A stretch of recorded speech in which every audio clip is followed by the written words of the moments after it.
Loving Parents, jumpa kembali dalam acara Mini Parenting, di mana di dalamnya kami akan menyajikan tips pendek tentang bagaimana kita mendampingi anak-anak yang telah Tuhan anugerahkan dalam keluarga kita. Saya Pendeta Arlianus Larosa. Loving Parents, pernahkah melihat seorang anak menangis meraung-raung dan berguling-guling di tempat umum? Dapat dipastikan bahwa anak tersebut sedang mengekspresikan kesedihan atau mungkin kemarahannya karena ada hal yang ia mau namun tidak dipenuhi oleh orang tuanya. Sedih, marah, kesal, kecewa, itu semua perasaan yang wajar dialami setiap manusia, dan karena itu wajar juga dialami oleh anak-anak. Meskipun perasaannya wajar, namun perilaku sebagai ekspresi dari perasaan tersebut tetap perlu terkendali. Perilaku yang tidak terkendali dapat mengganggu atau membahayakan orang lain, bahkan membahayakan diri sendiri juga. Peran orang tua dalam membimbing anak mengendalikan perilakunya sangatlah penting. Untuk itu ada sedikitnya 5 cara yang dapat atau biasa dipakai oleh orang tua dalam upaya mengendalikan perilaku anak.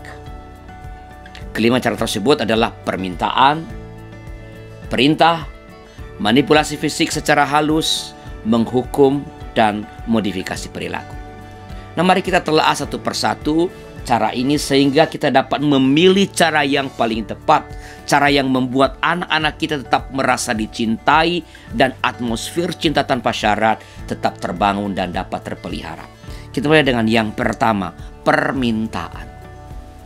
Permintaan ini biasanya mengambil bentuk pertanyaan dengan nada suara yang rendah. Seperti, bisakah kamu memindahkan sepatumu ke tempatnya? Permintaan ini cukup membantu mengontrol tingkah laku anak karena nada yang dipakai menyejukkan. Permintaan ini juga menunjukkan respek. Permintaan menawarkan status kehendak bebas. Secara implisit ada kerjasama antara penanya dan penjawab.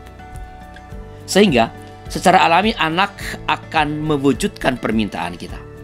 Namun memang terkadang permintaan ini tidak mempan, sehingga ujungnya kita beralih menggunakan cara yang lain, misalnya perintah. Dan inilah cara yang kedua. Cara yang kedua yang sering dipakai oleh orang tua dalam mengendalikan perilaku anak, yaitu sekali lagi perintah. Mengingat status orang tua sebagai orang yang melahirkan, memelihara, dan mencukupkan kebutuhan anak, maka seringkali orang tua merasa wajar memakai perintah untuk mengubah perilaku anaknya. Misalnya, anak tidak mau menghentikan permainannya atau kegiatan yang asyik baginya dan belum menyelesaikan PR-nya. Orang tua yang menggunakan cara perintah mungkin akan mengatakan, "Nak, sekarang juga matikan TV-nya dan belajar." Mendengar intonasi perintah orang tua, apalagi jika dibarengi dengan mata yang melotot, kedua tangan ditaruh di pinggang, dan telunjuk orang tua mengacung-acung, maka kemungkinan besar anak akan patuh. Ia akan beranjak dari kegiatannya dan beralih mengerjakan PR-nya. Untuk sementara, orang tua puas dengan cara perintah ini. Namun, loving parents, perlu diketahui bahwa ketika anak patuh saat diperintah, belum tentu karena ia mengerti. Anak belum tentu paham bagaimana seharusnya mengatur waktu, sehingga ia menunggu orang tua memberikan perintah dulu, baru mengerjakan tugas sekolahnya. Tentu bukan ini yang kita harapkan, kan? Cara perintah ini juga, loving parents, dapat menimbulkan luka hati sebagai dampak negatif dari kata-kata perintah yang diucapkan, mimik wajah yang garang yang kita tunjukkan, dan gerak tubuh meremehkan atau mengancam anak. Perasaan takut dan terluka yang dialami terus-menerus dapat menghambat perkembangan anak dan mengganggu relasi orang tua anak.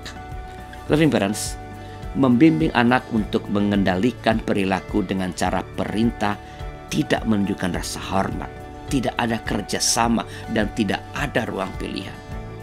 Dan yang paling penting, cara perintah ini melimpahkan tanggung jawab kepada yang memberi perintah dan bukan kepada yang melakukannya. Bagi anak, yang penting ia sudah melakukan perintah dan selesai. Cara ketiga untuk mengendalikan perilaku anak yaitu manipulasi fisik halus. Cara ini paling efektif dan direkomendasikan. Cara manipulasi fisik ini adalah secara lembut kita mengarahkan anak untuk melakukan yang benar. Misalnya, anak ngamuk di tempat umum karena ia ingin dibelikan mainan. Menggunakan cara manipulasi fisik berarti anak digendong atau digandeng berjalan menjauh dari area tempat mainan. Jika anak sudah tenang, maka orang tua dapat menjelaskan mengapa ia tidak mendapatkan yang ia mau. Cara ini tetap memelihara atmosfer cinta tak bersyarat. Cara keempat yang biasa digunakan oleh orang tua untuk membimbing anaknya mengendalikan perilaku adalah hukuman. Hukuman ini banyak dilakukan oleh orang tua. Padahal cara ini termasuk cara yang sulit dan beresiko. Menghukum dengan benar itu, loving parents, memerlukan kepala yang dingin, emosi yang stabil, pengetahuan tentang perkembangan dan kepribadian anak, fakta yang sedang dihadapi anak, keadilan dan konsistensi orang tua dalam menerapkan hukuman. Menghukum anak itu tidaklah sederhana seperti sekadar menjauhkan hal yang ia sukai atau berdiri di pojok ruangan atau membatasi ruang gerak. Cara terbaik jika orang tua menggunakan hukuman adalah dengan memikirkan atau merencanakan terlebih dahulu apa hukuman yang tepat bagi anak yang menunjukkan perilaku buruk tertentu. Dan ini, saya ulangi, dan ini perlu disepakati oleh semua anggota keluarga termasuk anak. Merencanakan hukuman akan terhindar dari kesewenang-wenangan dan lampiasan emosi. Hukuman yang dilakukan tanpa pemikiran dan perencanaan yang matang potensial menorehkan luka di kehidupan anak kita. Anak tidak dapat merasakan cinta tanpa syarat. Cara kelima yang biasa dilakukan oleh orang tua dalam upaya membimbing anak mengendalikan perilakunya adalah modifikasi perilaku. Perilaku yang dianggap baik dihargai dan sebaliknya perilaku yang tidak baik dikenai hukuman. Loving parents, cara seperti ini sama sulitnya dengan hukuman karena orang tua perlu merencanakan dan mencari penghargaan dan hukuman yang tepat. Cara modifikasi perilaku ini sering kita lihat di arena pertunjukan binatang. Jika patuh, binatang dapat makanan. Jika tidak patuh, sudah siap dengan pecut. Nampaknya ini efektif untuk binatang, namun belum tentu untuk manusia. Modifikasi perilaku ini dapat menggerakkan orang tua dan juga anak bergeser dari pola cinta tak bersyarat. Modifikasi perilaku ini juga menggerakkan anak pada orientasi yang egoistik. Apa hadiah saya? Apa yang saya dapatkan? Loving parents, apabila teknik modifikasi perilaku ini mendominasi hubungan orang tua dengan anak, maka rumah akan menjadi tempat berbasis transaksi di mana orang melayani satu dengan yang lainnya bukan lagi karena cinta, tapi karena keuntungan atau karena ketakutan. Nah, loving parents, mari kita lihat kembali cara-cara yang biasa kita gunakan untuk membimbing anak untuk mengendalikan perilaku mereka. Hindari menggunakan cara-cara perintah, hukuman, dan modifikasi perilaku. Sebaliknya, teruslah berlatih, latihlah skill parenting kita untuk menggunakan cara permintaan dan manipulasi fisik halus. Pastikan tujuan kita dalam membimbing anak-anak untuk mengendalikan perilaku dapat tercapai dan anak tetap merasakan cinta tak bersyarat dari kita, orang tuanya. Sebagai penutup, bila ingin berhasil menjadi orang tua yang bijaksana bagi anak-anak yang telah Tuhan anugerahkan dalam keluarga kita, berilah waktu yang memadai untuk beraktivitas bersama dengan anak-anak. Bila Loving Parents membutuhkan ide tentang aktivitas bersama dengan anak-anak, silakan lihat acara Geku-Giku di kanal YouTube YKB GKI TV. Itu saja.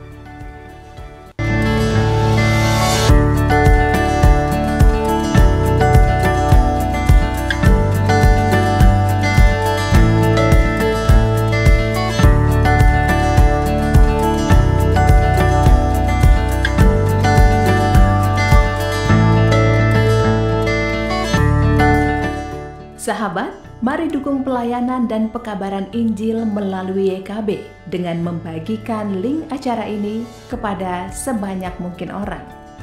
Dukungan juga dapat saudara lakukan dengan mentransfer dukungan finansial ke rekening BCA ke nomor 450-305-2990 450-305-2990 atas nama Yayasan Komunikasi Bersama.